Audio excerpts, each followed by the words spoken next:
Hello friends, welcome back to CS Psychofacts, the channel where we dive deep into the hidden layers of human psychology and discover how the mind truly works.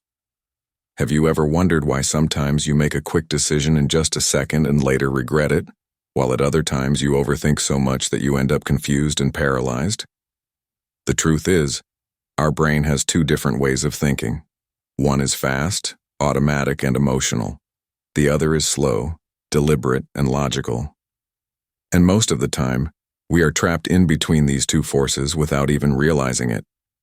The book Thinking Fast and Slow by Nobel Prize winner Daniel Kahneman reveals how these two systems shape our judgments, our choices, and even the destiny of our lives. Rich people, successful entrepreneurs, and influential leaders use these hidden patterns of thinking to make decisions that multiply their success, while the majority of people fall into mental traps that keep them stuck. If you truly want to master your mind and make better choices, then understanding this book can completely change the way you think about thinking itself.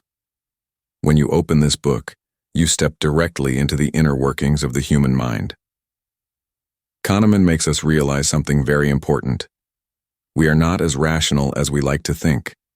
Every choice, every judgment, every belief we hold is influenced by two very different systems of thinking. He calls them System 1 and System 2. These are not physical parts of the brain, but metaphors for how our mind processes information. System 1 is fast, automatic, emotional, and intuitive. It reacts instantly, giving us quick answers and impressions without much effort. System 2 is slower, deliberate, analytical, and logical. It takes energy, focus, and self-control. Most of us believe we live in System 2, carefully weighing options before making decisions. But the truth is that much of our daily life is run by System 1, with System 2 stepping in only when needed. This understanding is the foundation of the entire book. Kahneman explains how our reliance on System 1 often leads us into traps of bias, illusion, and misjudgment.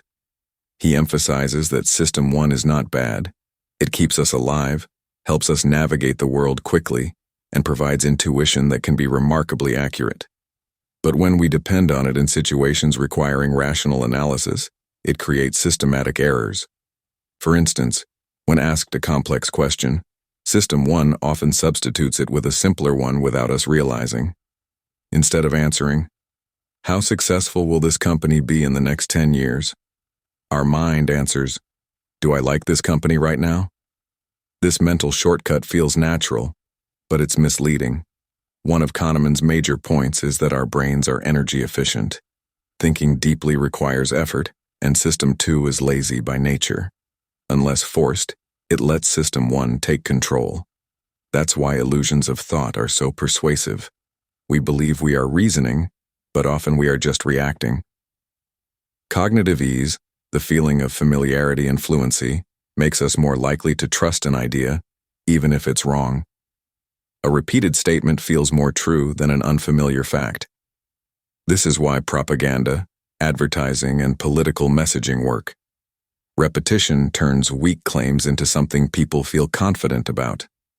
Kahneman shows that truth, in the human mind, is often less about evidence and more about comfort. Another core idea is heuristics, mental shortcuts that System 1 uses. They are fast, efficient, and often useful, but they distort reality. Availability heuristic, for example, makes us judge probability based on how easily something comes to mind. If we recently heard about a plane crash, we overestimate the danger of flying. Representativeness heuristic makes us ignore base rates.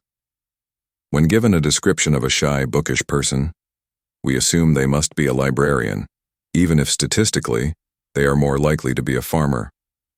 Anchoring is another bias. When exposed to a random number, it influences our estimate of something unrelated.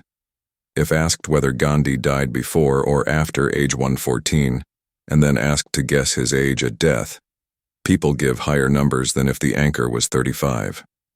These examples highlight the hidden grip of System 1. Kahneman explains that these errors are not random. They are predictable, systematic, and universal. Human beings across cultures fall into the same traps. This is what makes behavioral economics so powerful. It replaces the old model of humans as rational agents with a truer picture of flawed decision-makers. Even experts are not immune. Doctors, judges, investors, and leaders, people who rely on judgment daily, are just as vulnerable to these mental shortcuts.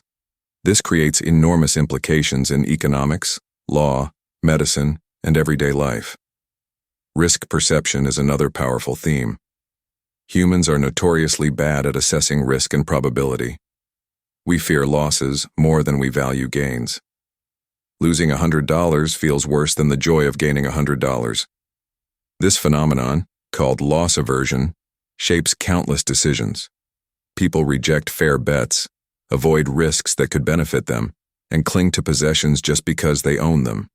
This endowment effect means we demand more to give something up than we would be willing to pay to acquire it. Kahneman shows how these tendencies distort markets and influence personal finance. Rational economics assumes people maximize utility, but psychology proves otherwise. We are loss-averse creatures guided by fear. As the book unfolds, Kahneman introduces prospect theory, the work that won him the Nobel Prize. Unlike classical economics, which assumes people evaluate outcomes rationally, prospect theory explains how we actually make choices under uncertainty. We weigh potential losses more heavily than equivalent gains. We treat small probabilities differently, either overestimating rare risks like winning the lottery, or underestimating them when they seem distant. Our preferences are inconsistent. Framing effects can flip our decisions. For example, if a medical treatment is described as saving 90 out of 100 people, we feel positive. If it's described as killing 10 out of 100 people, we feel negative, even though it's the same outcome. Words and framing shift perception dramatically. Memory and happiness also form a striking part of Kahneman's analysis. He distinguishes between the experiencing self and the remembering self. The experiencing self lives in the present moment, feeling pleasure and pain. The remembering self records stories and makes judgments about life satisfaction. The two selves often disagree. A vacation might be miserable while happening, but remembered fondly later because of one great moment. Decisions about the future are guided by the remembering self, not the experiencing one. This explains why we chase memories and narratives rather than pure experience. We want stories we can tell, not just moments we can feel. As you listen to this summary, you begin to notice how these insights reveal the architecture of daily life. Every time you trust your gut feeling, every time you get swayed by a repeated statement, every time you fear losing more than you desire winning, you are living the dynamics of System 1 and System 2. Kahneman's work forces us to admit that rationality is fragile, intuition is biased, and memory is unreliable. Yet, knowing these flaws gives us an advantage. It teaches us humility about our own mind and caution about the confidence of others. As the book moves deeper, Kahneman demonstrates how our minds consistently fool us with illusions of understanding. We believe we know more than we actually do because our brains love coherent stories. When something happens, our memory creates a narrative that makes it feel inevitable, as if we should have seen it coming all along. This is the hindsight bias. After a stock market crash, for example, people claim they knew it was going to happen. In reality, they did not predict it, but once it occurred, the mind rewrote the story to make the past feel obvious. Hindsight gives us an exaggerated sense of knowledge and makes us misjudge the role of chance in life. We underestimate randomness, believing that outcomes reflect skill or planning, when in fact luck plays a much larger role than we admit. Closely tied to this is the illusion of validity. We often put too much faith in our own judgments even when evidence shows they are unreliable.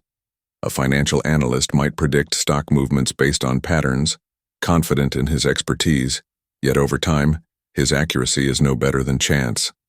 Still, he feels certain. Kahneman stresses that confidence is not a measure of truth, but a feeling generated by the coherence of a story in our mind.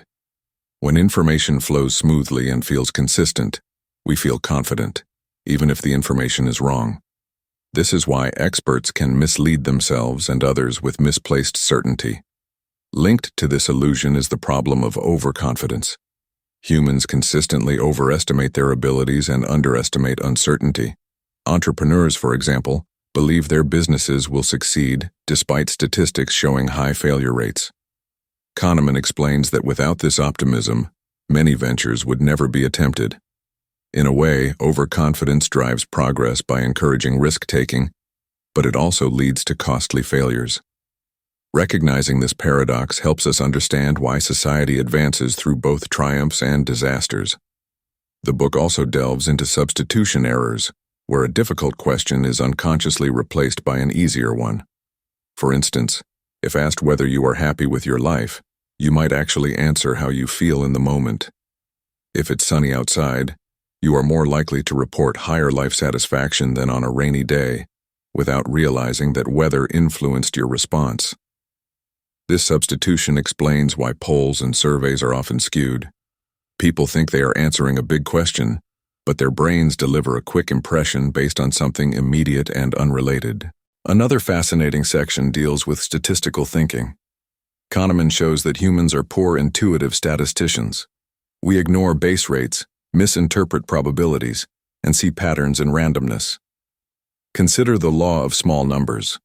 We expect small samples to represent the larger population accurately. If a hospital records that 60% of babies born in one day are boys, we assume something unusual is happening, even though small samples naturally fluctuate. Our System 1 dislikes randomness, it seeks order and meaning. This leads us to believe in streaks, lucky numbers, and trends that do not exist.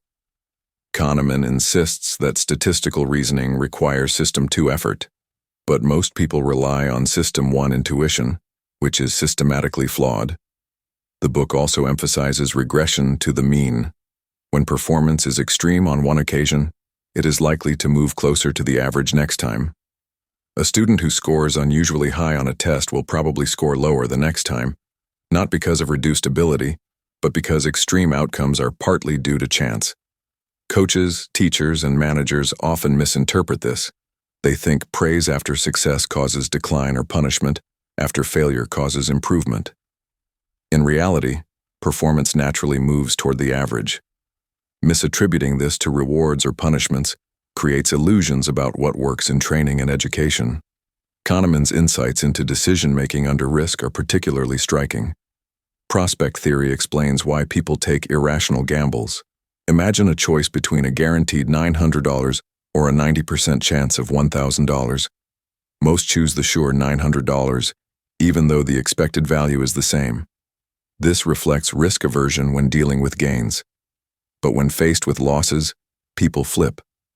Given a choice between losing $900 for sure or a 90% chance of losing $1,000, most prefer the gamble, showing risk-seeking behavior in losses.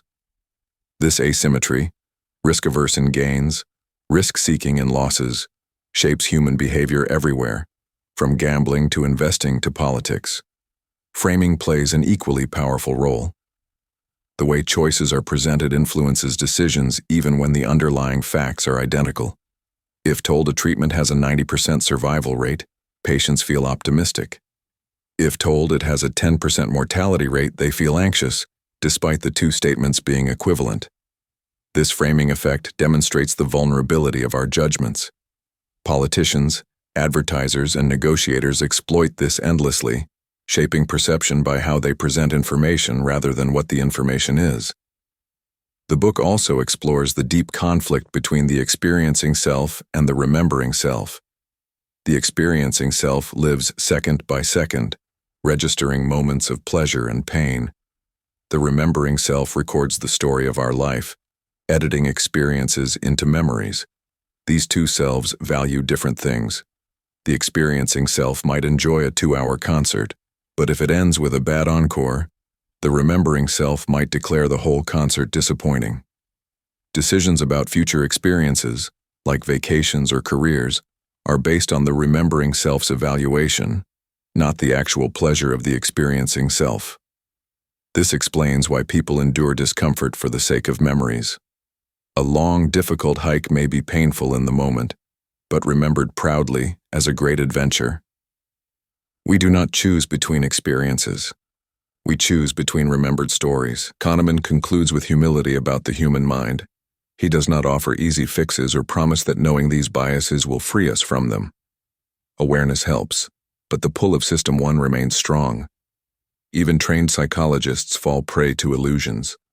The real lesson is not to eliminate bias, but to recognize it, slow down when it matters, and design systems that compensate for human weakness.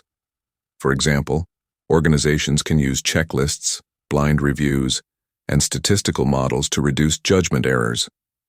Individuals can practice pausing before big decisions, seeking outside perspectives, and questioning their certainty. The message is clear. We cannot trust intuition alone, but we can create environments where our flawed minds make better choices. In the end, thinking fast and slow changes the way we see ourselves. It strips away the illusion of pure rationality and reveals a more fragile, biased, yet deeply human mind. It shows that intuition is both a gift and a trap, that reason is powerful but lazy, and that happiness is as much about memory as it is about experience. Kahneman invites us not to despair at our flaws, but to respect them, to be gentler with ourselves and others, and to build a world that accounts for human imperfection. The book is not just a study of psychology, but a guide to living more wisely with the mind we have. And that brings us to the end of Thinking Fast and Slow. This book reminds us that our mind is a battlefield of two systems, one fast, intuitive, and emotional, the other slow, logical, and deliberate. By becoming aware of these systems, we can make better choices, avoid costly mistakes, and live with more clarity. It's not just about understanding psychology, it's about mastering our own decision-making in everyday life. If you enjoyed this summary and want to keep exploring powerful books that can change the way you think, stay connected with us. Don't forget to like this video, share it with someone who needs to hear this, and subscribe to CS Psychofacts for more deep dives into the psychology of success, influence, and human behavior. Your journey of growth doesn't stop here. This is just the beginning.